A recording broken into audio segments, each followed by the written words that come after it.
Donald Trump a nommé 2 fervents partisans des hydrocarbures à l'énergie. L'ancien homme d'affaires Doug Burgum est le nouveau secrétaire à l'Intérieur. Pour lui, toute restriction de la production de pétrole ou de gaz est une menace pour la sécurité nationale des États-Unis. Seconde figure à l'énergie, Chris Wright, patron de société pétrolière et climato-sceptique notoire.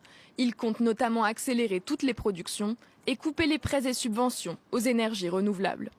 Noem, secrétaire à la sécurité intérieure, sera notamment en charge de mettre en œuvre la répression à la frontière avec le Mexique.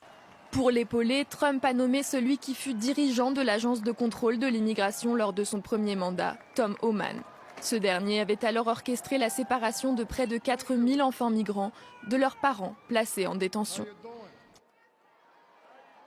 Liz Stefanik, la nouvelle ambassadrice des États-Unis auprès de l'ONU, qualifie ainsi l'organisation internationale d'antisémite et de corrompue.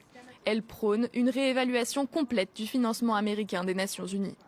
Le nouvel ambassadeur en Israël, Mike Huckabee, nie l'existence des Palestiniens et affirme que la solution à 2 États est irrationnelle et impraticable. Il a même déclaré qu'il existe beaucoup de terres hors d'Israël, dans le monde, pour un État palestinien. Nommé l'ancien vétéran de la guerre du Vietnam, Keith Kellogg. Ce critique de l'aide américaine à l'Ukraine pourrait avoir une influence cruciale sur l'issue de la guerre avec la Russie. La plupart des visages de cette nouvelle administration doit encore recevoir l'approbation du Sénat à majorité républicaine. Une procédure qui pourrait s'étaler sur plusieurs mois.